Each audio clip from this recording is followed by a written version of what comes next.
If my people, which are called by my name, shall seek my face and turn from their wicked ways, then will I hear from heaven. Then will I hear from heaven. Then will I hear and forgive their sins. If my people, which are called by my name, shall humble themselves and pray, I will forgive them. I will forgive them. I will forgive them and heal their land. If my people, which are called by my name, shall humble themselves,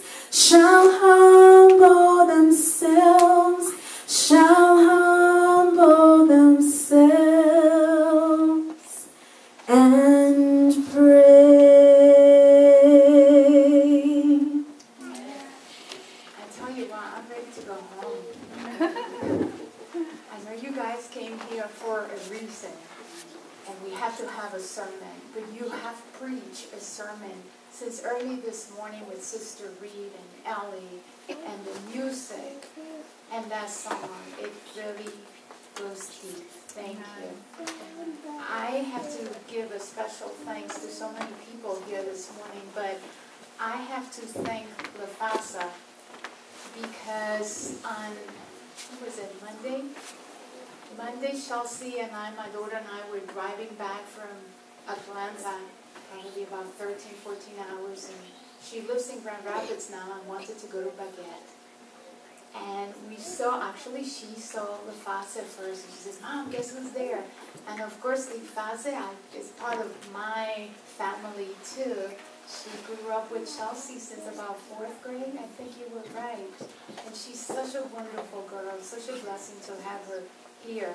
And I said, LaFasa, I need help. I can't sing. God has not given me the privilege of singing. So when you guys go to heaven, you'll find me in the choir. I'll be singing all the voices there. And I said, LaFasa, I need you. Can you sing? And you know, this girl didn't think twice. She didn't know what I was going to ask her. And she said, yes, I'll do it. So in the middle of the week, she calls me and she says, well, I don't know this song. And I think it was Friday morning. I can't find a pianist. Would you mind if I do this a cappella? I said, of course not. I don't mind. You sing. The Lord turns music into our ears. And I love a cappella, I told her. And so she came this morning, and I am so grateful for that song. Because if my people, as you and I, hear his voice. Well, I have to thank also Pastor Jermaine, actually. I met him a couple years ago. How long he's been here? How long? 2 years. 2 years. 2 years ago, I happened to go to the Spanish church, and I meet this guy who all that he does is talk about his wife. And my husband says, there is a guy that talks about his wife. And so I was kind of like, okay, who's this guy that talks about his wife? So husbands, talk about your wives. Good stuff. And I met him, and he told me the story, how he came and how his wife was back home in the islands. And he was so wonderful and so friendly. His wife came, and it happened to be that his wife and my cousin are close friends. So we've had the privilege of walking in the lake, of laughing. If you ever want to have a good laugh, stick around Narrowline. You will be laughing all the time. You'll be cracking up. You'll be cracking up. And I am so humble that actually was not too, a couple of months ago that we talked, and she called me recently and said, would you mind coming to church? And you know, I'm not a preacher. I am humbled to be here, Hudson. I am so humble. But when someone asked me to speak, and I did this with Sister Cease, and I'll talk about her in just a few minutes, I said, I'll do it under one condition.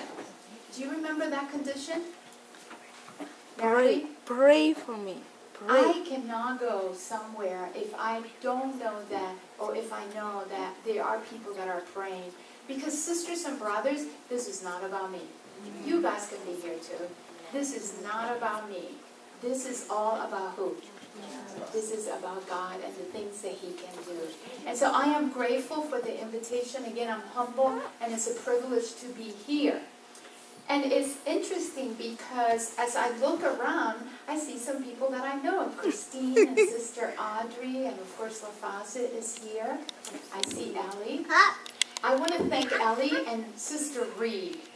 Wonderful presentations. That's why I said, if I go home right now and I don't hear a sermon, my soul is well with the Lord. I'm filled. So thank you so much, Sister Reed. I love how you talk about prayer is the bread of the soul. Amen. Ellie, you are a teacher 100%. Thank you for that beautiful presentation, little short seminar. Perhaps I can stay here and just thank a whole bunch of people. I thank the young people that I sat with back here in that little group that you divided. I love when I come to this church to see our young people. You know, they said the young people are the future of the church. I don't believe that. I'm sorry. I think our young people are the life of the church right now. So I am so excited. Thank you so much. Thank you for being part of that group also, and for the beautiful story about that lady. Oh Lord, thank you. Isn't that what we should be saying? Oh Lord, thank you. Thank you. But you know, the most interesting thing is that exactly a year ago this week, September 19th, 2014, on a Friday night, Sister Cisa had the Zimbabwe Women's Ministries group here in this church. And I know Christine was here, Cisa was here, Sister Audrey was here. Were you here? I can't remember. I think you were here because we prayed for you. Isn't that correct? Were you the one? We pray for someone in here. And at that time, I believe that the theme that you had was something like firm, what was it? Our Christ, our solid rock, we stand. And you know, she was talking about prayer also. And I found it so interesting that at that time, when I came and we had that vigil that Friday night, I talked about 2 Chronicles 7. The same scriptures that I'm having us kind of look again in a different light. Because at that time we talk about prayer. We're talking about prayer now. And narrowly, it was just this week when I realized that the theme that she has for us is tell what great things God has done for us. Well, that's trouble for me. Trouble in paradise. Because if I start preaching about what the great things that God has done for me, I will never stop. And I don't know how good or how bad I could be, or how well the Lord's going to keep you sitting here, but you're going to want to go home. You're going to want to eat. And so I said, okay, I had a sermon prepared. Paul is my favorite Bible character. And I have a sermon that I just love about the things that God did for Paul. And I was firm, and I was sure that that was what I was going to pray. Remember I said I'm not a preacher? And the only reason, and probably a preacher would not say that, was since I'm not a preacher, I could say it, right? The only reason I'm telling you this is because I don't know what the Lord is going to do, but within 24 hours, I rewrote a new sermon. I don't know what the Lord is planning. I'm not here to mesmerize you. I'm actually not bringing anything new. I'm not going to tell you anything about prayer that you didn't hear from Sister Reed, or you didn't hear from Sister Suarez. Through the music you heard about praying. I'm not here to tell you anything new. Probably it's like, oh, it's boring. No, when we come to the Lord, there's nothing boring about Him. And so we are here today because we again are going to talk about prayer. Prayer to me, I'm passionate. Okay, so I'm not going to get too excited here, okay? But I am passionate about what the Lord wants me to do and what He wants in my life. I can never get tired of talking about prayer because prayer is my lifeline. Sister Reed, prayer is the bread of the soul. I love that. And if you want to be alive, if you want to be happy, if you want to be healthy, prayer is the answer to that. And so this morning, I invite you, forget about your life, forget about what's going on right now, forget about who's sitting next to you, forget about texting, put your phones in silent, forget about everything and just concentrate on what it is that the Lord of heaven, our King, our Creator, our Savior wants for us this morning. I am not, like Paul said, I am not an expert in all things, but I got my eyes on the goal. Amen. Hallelujah. Where are your eyes this morning? Where is your goal this morning? Solomon said to David, or I should say, Solomon, the son of David, had the awesome privilege of building a temple. Do you remember that in the Old Testament? David was supposed to build a temple, but he didn't. And he passed it on to Solomon, his son. And his son built this magnificent temple, this beautiful temple, this temple where the Lord was going to come and He was going to dwell, where His people were going to come and they were going to pray and they were going to bring offerings to Him. He was given this privilege. And in chapter 6 of 2 Chronicles, we find Solomon's prayer to God after building this incredible building. But there are two texts in the Bible. I would like you to turn with me to 2 Chronicles 7. 2 Chronicles 6. And we're going to read two verses. One is found in verse 20, the other one in verse 40. May your eyes, 2 Chronicles 6, verse 20 and then 40. May your eyes be open. Here is what he's asking God. God, please, may your eyes be open toward this temple and place in which you would be placed. I'm not telling you exactly how it says there, but may your eyes be open and may you have ears to hear. May you hear the prayer of thy servants. And verse 40 says, now, my God, may your eyes be open and your ears attentive. May your eyes be open and your ears attentive. Amen. Brothers and sisters, we serve an awesome God. Amen. He was then, at that time, and He is now, today, here in Niles, with His ears attentive, with His eyes open to our prayers. What do we bring to Him? What do we want to say to Him? That includes all of us. It doesn't have to be just the little ones or the big ones or the older ones. It's all of us. He is waiting and hearing. Let's pray. Father, our hearts are in tune with you this morning. Come and talk to us. Thank you because your eyes are open and your ears are attentive to our prayers. As I speak, may the words come directly from you and may Jesus be lifted up today. Hide me safely behind the cross. In Jesus' name we pray. My Pharaoh was singing, Jesus, Lamb of God, worthy is your name. Jesus, Lamb of God, worthy is your name. In response to Solomon's prayer to God, to be attentive, to be able to see, the Lord said, the Lord appeared in the night, and He said, And we find this in the scripture that we read, that was so well read earlier. The Lord appeared to him at night and said, I have heard your prayer, and I have chosen myself as the temple for sacrifice, this place that you have here. When I shut the heavens so that there's no rain, or I command the locusts to devour the land. Remember that word, land.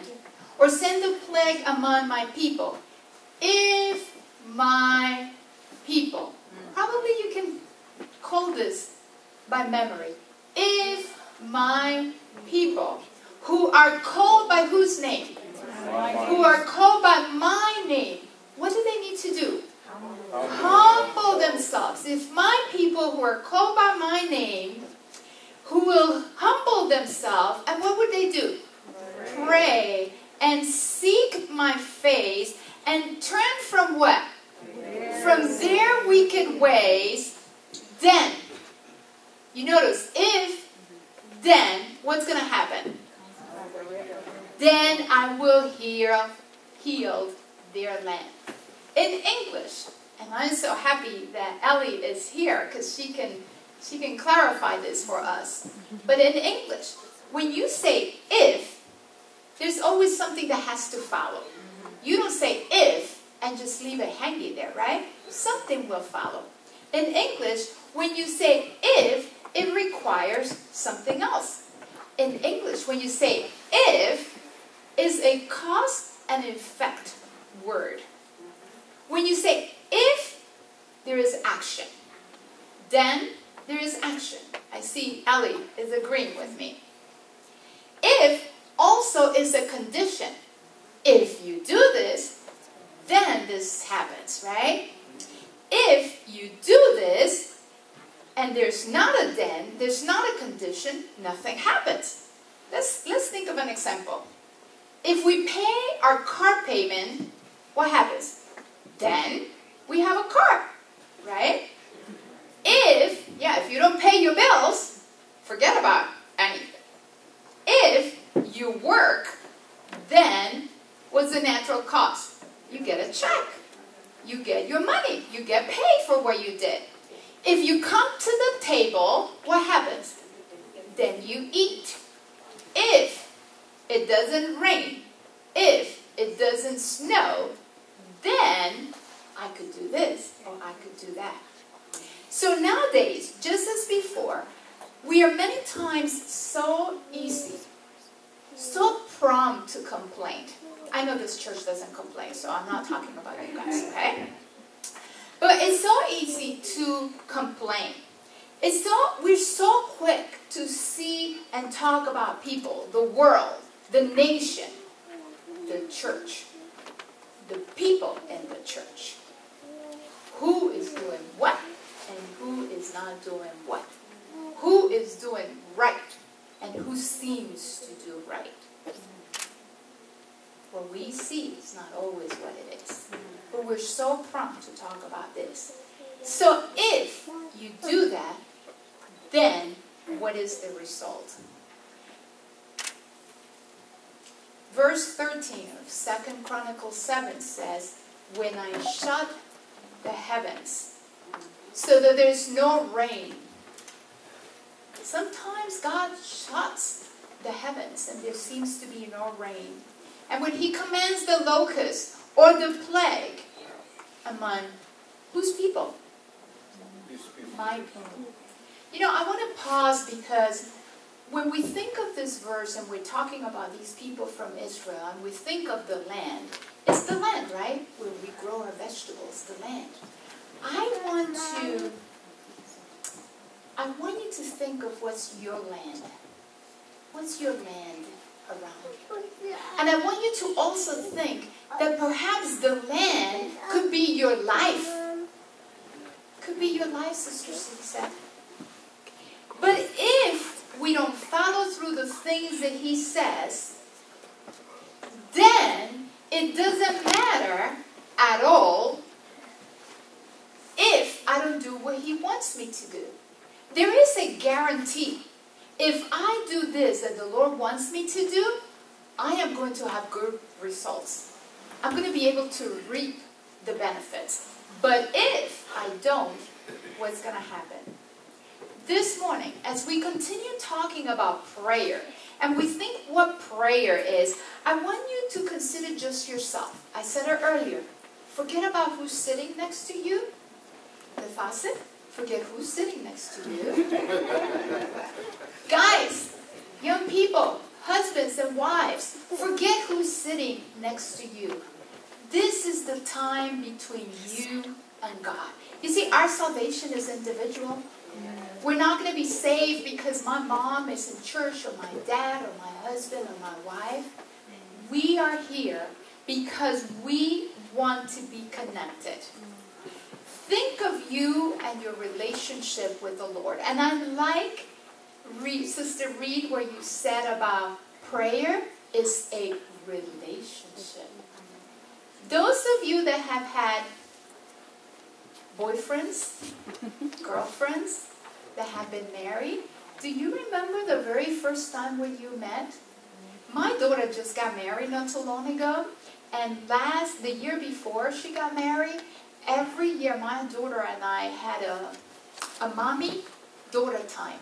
And we did that since she was 9 years old. I would go to meetings with the union, I would take her with me, and then we have mommy and daughter time. And we did that until just the year that she got married. And the year that she got married, that year before, we went to Boston. And here we are in Boston Bay, just a gorgeous place, a wonderful time. And guess what Chelsea was doing? It was mommy-daughter time. Chelsea was on the phone talking to this guy. Mom, I think I'm going to marry him. No, you have to finish school. She spent that whole trip talking to this guy on the phone. We talked to our best friends. Was it Sister Reed? You get so excited to tell your husband about everything, the good and the bad and the so-so. Do we do the same thing with Jesus? Do we take time? Are we intentional about our lives? Okay, so he's not here. We cannot see him. So what? What did it say? That his ears are what? Attentive. He's waiting for us to come to him and to talk to him. Solomon said that God came to him. And what did he say? If my people. My people. He's not talking about the politicians. He's not talking about the teachers. He's not talking about the scribes. He's not talking about nurses. He's not talking about workers. He's talking about who? His people. You know who his people are? Who are his people? We are. It's not a Seventh-day Adventist church only. His people is every Christian. Anyone that comes to him and believes in Jesus, those are his people. And so he said, if my people come to me, if they're humble, if they seek me, if they come and present whatever it is, Sister Reed, the good things, the bad things, the things that we're upset, the things that we don't like, everything, he is there and he is waiting. You see, at the end of the day, this is why I'm telling you, at the end of the day, we're each responsible for ourselves. We're not responsible for our mom, or our dad, our husband, or our wife. It's a relationship between you and between God. Do you know Charlie Brown? I hated to watch Charlie Brown. I don't know why. I still don't know why I didn't like Charlie Brown. Charlie Brown, there's this guy named Charles Schultz, who's a cartoonist, and he came up with this Charlie Brown and Lucy thing. And Charlie Brown was talking to Lucy one day, and Lucy said, you know what, Charlie? I don't know how she talks because I hate the show, so the cartoon, I've never seen it, and I think they have stuff in TV, but if I was able to change the world, then I'll change everything. Well, you don't tell that to Charlie Brown because he was very curious. And so he looked at Lucy and he says, okay, Lucy, what are you going to change? Lucy looked at him. I will start with you. Brothers and sisters, and that's what God needs. He needs to start with you and with me. And he needs to start now. Because if we want to change the world has to start changing where? in us. If we want to change the church is just the building. Who makes the church? It's you and us. It's you. It's me. It's all of us. And if we don't change, the change cannot be occurring in the church. I don't know about the land. I don't know what your land is. I know my life. I don't know what your life is. I don't know what are the struggles that you're going through right now. I don't know what are the pain that you're going through right now. I don't know what's happening in your land and in your world and in your life. One thing I know for sure, the land needs God's help. The land, our life, needs to have a renewal, it needs to have refreshing, and it needs to have fixing. I don't care how young you are or how old you are. And my husband says that we're not old, we're just mature people. Okay? We're not old. God pointed that there would be a particular problem because he was going to shut down the heavens. We live in a sinful world. And I don't know if it was Ellie or Sister Ree that made mention. And we talked. It doesn't matter what happens. We're in a sinful world. When was the last time? Think about this. You don't have to answer. Just answer yourself. When was the last time that God was real? Really, really, really real to you. Real in your life. When was the last time the things were absolutely perfect between you and God? Do you ever feel the heaven is shut down? Do you ever feel that when you're praying, your prayers are not going anywhere? I'm going to pause and I'd like to ask a question. How many of you exercise here? Can I see your hands? Awesome. I walk. Good, good. How many of you drink water every day? Can I see a hand? Awesome. You drink water, I hope. You drink water. I work with hospice, and in hospice, you can stop eating and not eat for 7 days, and you still don't die. You stop drinking water, and you're going to have troubles. If you ever have cramps, it's because you have not been drinking water. Water is so important. Water is so important. Let me ask you, let me dare to ask, and you don't have to raise your hands now. How many of you pray every day? And the girl that had the children's story, I said, you know, it's incredible how God just ties everything together, right? How often do you pray? Or maybe do you think because heaven has shut down that you're not going to pray anymore? Besides, why pray anyway? Doesn't God know everything? Why do we pray? But when God has control of our lives, he begins to fix problems. They're not always amazing things like the sister here who had the test. Was it this week that you had your lab test and they came out negative? He can do miracles. He doesn't always does it like that. But his life is going to be perfect. Does that mean that we will never have a problem? Do you guys have problems in school? Are there any A student here besides La Fawcett? Awesome! Good for you. You are an A student. Do you still have problems? Not really. Not really. Not in school. But do you have friends that are looking at you and saying, oh, he's probably a nerd? Yeah. Well, that's a problem. You see? So just because, oh, your friends are telling you you're a nerd. Okay, guys, we need to talk after sermon, okay? But you see, what happens is this. When God is in control, it doesn't mean that we don't have any problems. We're part of this world, right? Hapson has to travel 4 hours to get to work, and now he can commute. That's a problem for his wife and his family. And he's faithful. Be careful when you're judging. Don't ever judge. Oh, this is happening because. Remember, if, then there is a cause. Don't ever do that. Because what it means when we say that God is in control of our life, what it means that He sorts our problems out. And He takes care of us even in the midst of that problem. And He takes care of us even when we don't understand what He's doing or what He's saying or what is happening. And He points, I'll heal the land. I need healing. I need restoring. I need forgiveness. I need correcting. Oh, how we need God. How we need God to come into our land, to come into my life.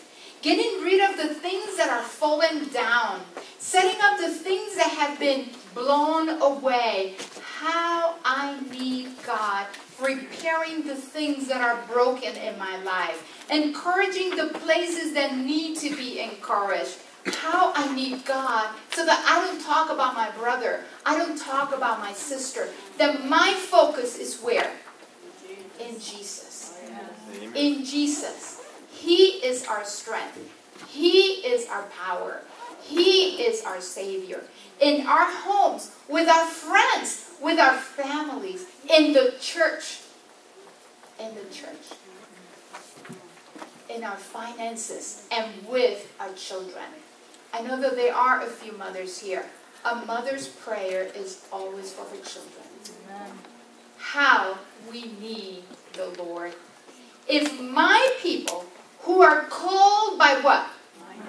It's not any other name. It's by His name. If my people who are called by my name, there'll be healing in the land. But if means that there is a then. There is a procedure. If my people who are called by my name humble themselves.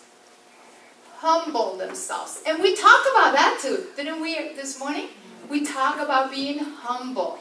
If my people who are called by my name come and humble themselves. If they what? They pray. I love when we have the vigil with Sister Cisa and the Zimbabwe ladies. Because we come to church and we say we pray, but that's the least that we do. Thank you, Narrowly, because you took the time to pray. Thank you, Sister Ellie, for that group. I always, when I do seminars, like to finish with a group praying. That's what we have to do. How many of you like to go into Facebook? How many of you have Facebook? Let's start like that. We're always looking at Facebook. I have some friends. I don't have a lot of people because I don't have the time, and then I feel bad that I accept one and I don't accept the other. And then I found out that one friend was seeing that I wrote to one friend and didn't write to the other. I'm thinking, oh, this is it. Very seldom I'll do like when I have time, and that's it. Okay? But do we take time to go into Facebook? Think about this. The time that you take in Facebook, is it comparable to the time that you take with Jesus? Just a question. Just think about it. If my people pray, if my people seek my face, and how do we seek God's face? We'll talk about that in just a minute. But when we do that, if we turn from our wicked ways. You see, Jesus, God, our Father, is sending an invitation. And you know what that is? Prayer. He's telling us to pray. How do we seek His face? You know how? Praying. Real prayer, Randy Maxwell in his book, If My People, said, real prayer places us where we belong. Where do you think we belong? We belong at the foot of the cross. We belong at the feet of Jesus. It is through prayer that He changes us. I like how Pastor Jermaine said something about we don't change God, but God changes us. Isn't that true? He changes us. We don't change. Prayer does not bring God from heaven here down to me. I cannot put God in a box. I cannot do that. Okay? Prayer brings me up to God. It raises me to come to God. Larry Crabb, in the book Finding God, he said, the core problem with most of us today is not that we are too passionate about things. We're not passionate about stealing.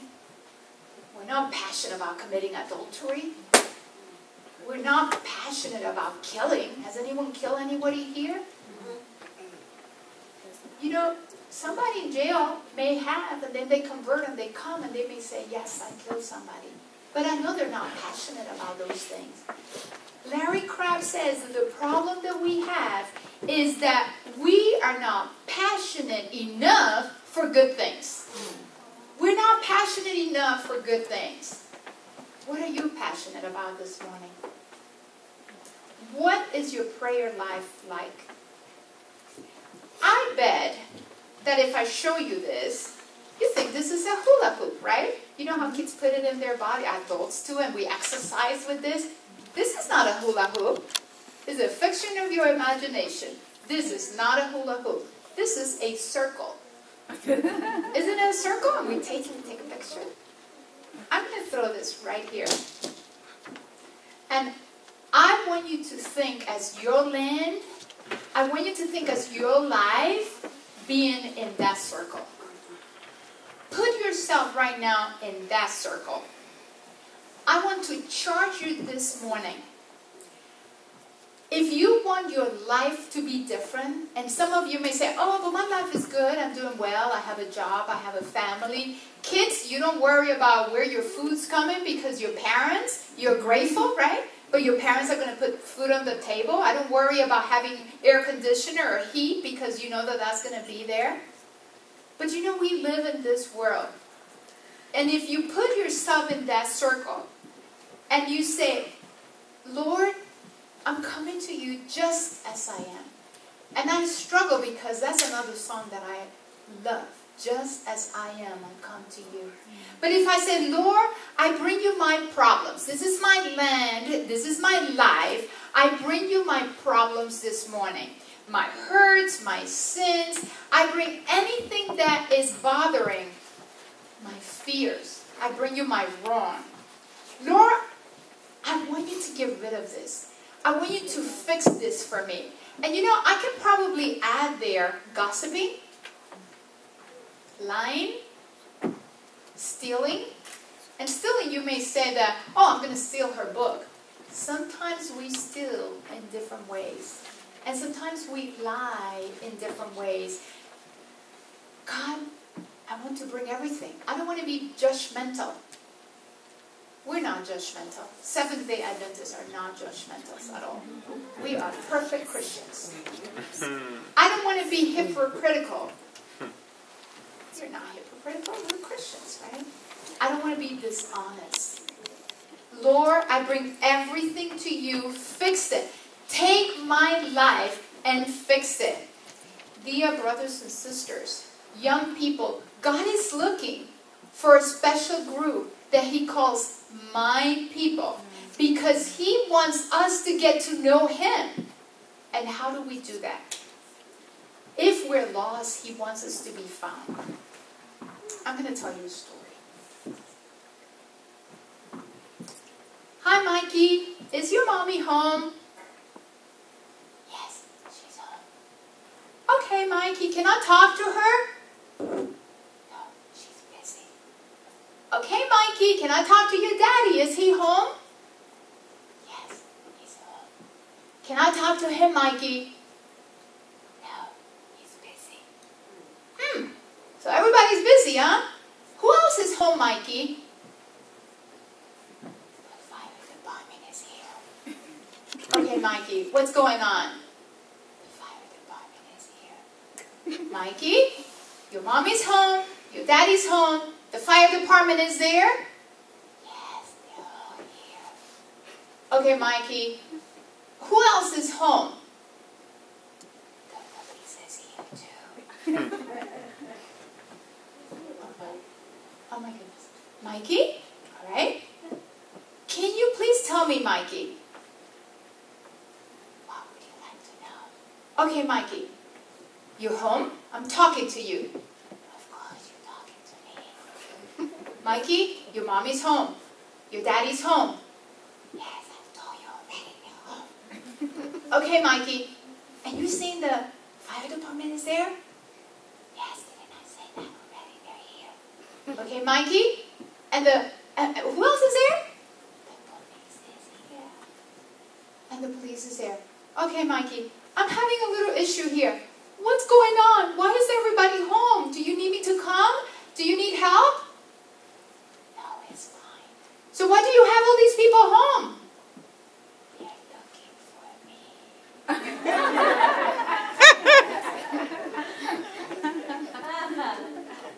We have a God that's looking for us. We don't need to hide. Remember in the garden? That's why I sang the song this morning, In the Garden Alone. Remember in the garden how he had two of the most wonderful, most beautiful, most everything creatures that was ever created? They were hiding, and God was looking for them. You see, Mikey didn't know that if you have something, then you have something else. God doesn't give up on us. If we're hiding, then he will still search out. And then he will still look for us. And in the garden, that's what he did. Do you think that God needed to know where his two children were? Do you think there's a place that we can hide in this world where God will not know? Where he cannot find us? It was then, and it's still now, that he's looking for us. And for me, it's so hard to imagine that such an awesome and amazing God is going to be looking for me and is not going to give up on me, where we are, what we do. He knows it all. Why then pray? He says, I have been looking for you. He says, you're very special to me. I have a purpose. Isn't that what you read in Jeremiah, Pastor Felicia? Amen. I have a purpose for you. So then I ask again, as important as we've talked about prayer, why do we really need to pray so earnestly, so devoutly? Why do we have to come to God and tell him our needs when he knows them even before we do? He knew that you were going to get sick. He knew the struggle and the journey that you were having. Why do we need to pray? Have all your prayers been answered? Not yet. My father and my very, very best friend died from cancer. I pray. I had such a close relationship with my dad that my world was gone. And it was not until recently that I was able to even talk about it, because I would get tears. And I'm thinking they're coming, but I'm not going to cry. My dad was so close to me. He was a man of God. He worked in the church for over 40 years as a pastor. I pray. The church pray. And we pray. Everybody was praying. All over the world. But my dad died. My best friend, 50 years in the church, as a pastor, as an administrator, close to my heart, my mentor, my everything to me, he died. Why did I pray? He knew he was going to die. Did that help me? My faith? He died. I have gone through the experience of losing my job. Has anyone lost their job here? Being sick? I pray. I still lost my job. I love my job. Humbly, I did an amazing job, but I lost it. I think we have all felt the sting of unanswered prayers, don't you think? But you know, I read that it said that what? God's ears are what? Attentive. So if God's ears are attentive and I pray and nothing happens, why do I need to keep praying?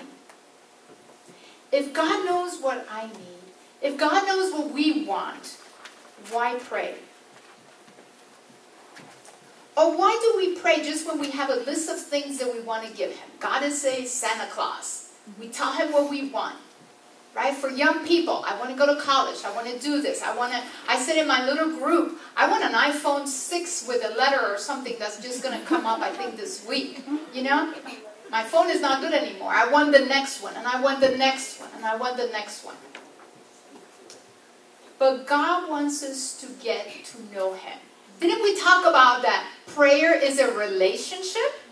How do we have a relationship? How would LaFawcett know this beautiful, handsome young man here if she doesn't spend time talking to him? How can you know your husband, Sister Reed, if you don't spend time talking to him? Or Pastor Reed, how do you know what's going on through your wife if she doesn't talk to you and you don't talk to her? Right. He wants us to come and talk to him. Relationships don't happen from one day to another. One day you don't wake up and you say, okay, I'm going to get married and this is the guy. He may look good, but that might not be it. I've always told my daughter there are a lot of fishes on the sea. It doesn't mean you have to eat them all. Okay? And it doesn't mean that they're all nice. Just because you're nice, it doesn't mean that that's the one for you. But he wants, if he wants us to get to know him, then we need to do something. What do we do? The purpose of prayer, brothers and sisters, young people, the purpose is to enable us to come into the presence of God, where we are changed. You see, I can tell you everything about prayer, but if we don't have that experience, if we don't have that change in our lives, if we don't have that relationship, all the nice things that Sister Reed talked about, they're just going to fly. We're going to leave here, we're going to say, oh yeah, that was nice, and we'll go back to our regular lives. If we don't come into that relationship with Jesus, and it doesn't matter that you're 20, that you're 5, that you're 7, that you are 100, we need to have that relationship with Jesus. According to Oswald Chamber, the meaning of prayer is not that we get hold of God. It's not that I shouldn't say it like that. It's not that we don't get hold of God, that we're seeking for answers. That's not the meaning of prayer. The meaning of prayer is that we hold on to God. Hold on to God. Forget about the answers. Because when we hold on to God, the answers are going to come. I love that testimony that you gave. You wanted it to stay with your child. It doesn't always work. The Lord doesn't always answer how we expect. Our timetable is so different from your timetable, my timetable, Hampson's timetable. It is so different. But God has what? He has an attentive ear. So prayer doesn't change God. We're not praying to change God's mind because we think we know. We don't know anything, you guys. The best thoughts that we can have are like dirt. We don't know anything. Prayer changes us. It's not to tell him how ready we are to get into this job. It's to tell him, Lord, go in that circle. Go into your land. Go into your life. Look inside and say, Lord, here I am. Lord, here I am. It is to venture into his presence. How often do you venture into God's presence? How do we do that? Through prayer. And Sister Reed, I'm going to get in trouble now. Because one of the sermons that I have about prayer, I say, forget about the formula of prayer. Sister Ellie, forget about these 5 fingers. Be thankful. Pray for this. Pray for that. Forget about that stuff. You know what God wants? You see, we get so caught up in the formula and how we should pray that we're so concentrated. Okay, which finger did I miss? Did I pray for this? Did I pray for that? No. God wants you to come as you are. To get into this circle, into my land, into my life, and say, God, here I am. What was it that you read? Oh God? Thank you, Jesus. if that's all that you pray, He'll take that. Because you see, this is not, I say it again, this is not about what I want. This is about what? But He wants. And I don't know if you have already experienced this, but in my life, what I want is not always good. But what He wants for me, even when I don't understand, even when I think it's terrible, why didn't I go to this school and I ended up going to that school? Why do I have this job when I know that my passion and my love is for this job? Why, Hampson, do you have to travel to Detroit when you can be working here? Do you have whys in your lives? But you see, when you put everything the foot of the cross, when you come to Jesus and you tell Him, here I am. Oh Lord, thank you. Jesus, thank you. You will be happy. You will be happy. And all these other things are going to be fulfilled. And your life is going to change. When we feel discouraged, do you feel discouraged? When you feel overwhelmed, are we overwhelmed? I heard that Sister Ree came from Jamaica. Life is so busy. I went to the Bahamas one time and I ordered something at a restaurant. And literally, I am telling you guys, the guy walked with the tray going like this. I come from the States. I grew up here, my life. I am here sitting down impatiently waiting for my food. When it got to the table, of course it was cold. No worries. No worries at all. That's life, right? Our life here is not very normal. We're always in a hurry, always doing things. And when we pray, we cannot pray like that. Max Lucado said that when we pray in a hurry, our life becomes obsolete. Our praying life has no meaning when we are praying in a hurry. We have to pray. Have you heard this word push? We're pushing, right? Have you seen that it says P period U period S period H period Ellie? What does that mean? Push until something happens. Pray until something happens. You're pushing. You're praying. He wants us to pray until something happens. And what happens? We get tired. We get tired. And so we stop praying. And so we say, oh, God doesn't, His ears are not attentive. Heaven is shut. He's not answering. Were we persistent and insistent in our prayer life? He asks us that we can come to Him and make requests. Philippians 4:19. And my God shall supply some of my needs. Is that what you're... Wait a minute, I have... And my God shall supply some of my needs according to His riches in glory by Christ. What Bible are you guys using? I'm using the NIV. My God shall supply some of my needs. Oh, you have it here. You see, he has the HCSB, I have the NIV. What is God going to supply? All of our needs. There's not one thing that will go by that God will not supply for us. Share with Him your needs. Share with Him your anxieties and your fears and your problems and your concerns. Because He what? He will supply all your needs. But you know what? There's a problem.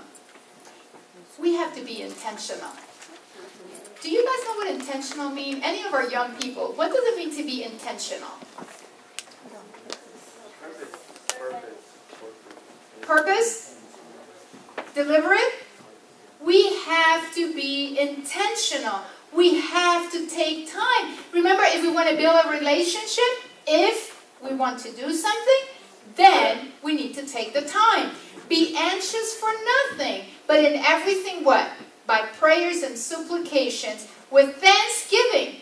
Thanksgiving. Let your requests be made known. What about prayer and faith? What about prayer and faith? Where do we go from there? What about prayer and faith? I already asked how many of you exercise, right? Let me tell you, if you exercise, your diabetes goes down. Of course, young people, you don't have diabetes, okay? But if you exercise, you get muscles. You look good, right? Those girls are going to look at those legs of those guys. He looks good. If you exercise, your immune system gets better. And you know what? You're boosted with an incredible amount of energy. I mean, there are a lot of good things that happen when you exercise. I want to tell you something. When you pray, it's the same thing. Your immune system is boosted. You reduce the stress. You eat better. Your heart is strengthened when you exercise through prayer. How often do you pray? So I'm going to ask again the little question of the children. How often do you pray? If I pray, then what? If I pray, then what? I heard somebody say that prayer is your lifeline, and that's where I got that. It's my lifeline. But we need to spend time with Him.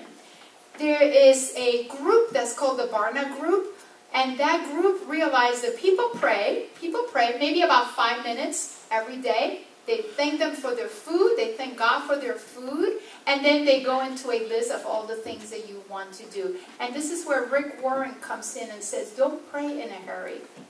You are killing your life. Because when you're praying, you need to take time to be with Jesus. You need to be an intercessor for Jesus. Once we have fallen in love with Jesus. How many of you guys are in love with somebody? Like this with the guy's hands. Let's talk later. When you love somebody, you spend time with them, right? I saw La Fawcett with this handsome young man at Friends of Baguette. She's spending time with him because she wants to get to know him. He's spending time with her because he wants to get to know her. Do you want to get to know Jesus? How will our church grow if we don't spend time with Him? What happens to the church? How is the thermometer of the church if we don't spend time with Him? Bible, study, prayer, and ministry. Because we can talk about all the nice things, we can be perfect, we can study, we can pray, but if we keep it all to ourselves and we don't go out, everything is dead. Right. Are you tired of this world? Maybe for young people, no, I'm not tired, I'm doing good. But you don't have everything you want, and you have friends that are sick, and you have illnesses. Are you tired of this world? Do you want to see the Lord come in the clouds of heaven? Then I urge you, if you are, then you pray. Then you pray. Do you realize that the most famous and the most important people in history, the pastors that we hear about, Spurgeon and Finney and Moody, they had people intercessing for them in prayer. Do you pray for the church? Do you pray for our pastors? What things can you tell that God has done for you? This morning or this afternoon, I want to invite you to come to the garden alone. I want you to invite you to come and understand that it is coming alone in that circle, coming to Him and turning our lives to Him that we can be changed. We need to seek Him. We need to seek His face. We need to spend time with Him. I want to invite you this morning that we need to ask Him to help us. When we don't want to pray, let's go in the hallway because we need to be encouraged. We come to the garden alone because we need strength and we need guidance. We need help. I don't know about you, and I ask you to forgive me if maybe I'm talking to the choir today. I need help. I come to the garden alone because I get tired. My friends call me the energized bunny because I don't seem to get tired. But I get tired. Sometimes we can be empty. We can be surrounded by people and still be alone. Are finances in problems? Are we overwhelmed with the bills that need to be paid? Has our health taken a toll? And I'm so happy to see a testimony of what God can do, and He still does. Are we hurting? Are we lonely and depressed? Even our young people, how many are cutting their wrists in schools? Kids, not even teenagers, kids now. Do we know where to turn when we need help? Have you been stabbed in the back by a friend? Who's our best friend? Who can we go to? We come to the garden alone because we are asking God to help us to commit our lives. We come to the garden alone this morning or this afternoon because we want to find true joy and meaning to our lives. We want to find purpose in our lives. And God is crazy about us. He's crazy about you. He wants everything that is good for you. But I need to humble myself. I need to come and pray. I need to seek His face. And I need to turn from the wicked ways. I want to end with these thoughts. See if you recognize this. He was despised and rejected. Rejected by mankind. A man of suffering and familiar with pain. You think you're the only one that's going through pain? Like one from whom people hid their faces, he was despised. And we held him in low esteem. Surely, he took upon himself our pain, your pain and mine, and he bore our sufferings. Yet, we consider him punished by God, stricken by him, and afflicted. But he was pierced. Have you ever been pierced? I'm not talking about piercing your ears, okay? He was pierced for our transgressions. He was crushed for our iniquities. The punishment that brought us peace was on him. And by his wounds, we were healed. We, you and I, we, all of us, we all, like sheep, have gone astray. Each of us has turned to our own ways. And I hope that's not true here. Each of us has turned to our own ways. And the Lord has laid on him all of our iniquities. He was oppressed and he was afflicted. Yet, he did not open his mouth. And he was led like a lamb to the slaughter. This afternoon, I invite you, come and see Jesus. Come, call him by his name. Find him. And if Jesus had to pray, if he had to find strength from heaven, how about us? Have you read this book? Go and read it again. And if you have not read it, young people, this is awesome. This is such a cool book. Read it. His humanity made prayer a necessity and a privilege. He found comfort and joy in communion with his Father. And if the Savior of man, the Son of God, felt the need of prayer, how much more should you and I? Should we, feeble and sinful mortals, feel the necessity of fervent prayer? Let's come to Jesus, our best friend. Let's come to him and bring everything. Sister Reed, our joys, our excitements in life, our disappointments, and when we are upset. Let's come to Jesus. Oh, what a friend we have in Jesus. All our sins and griefs, what?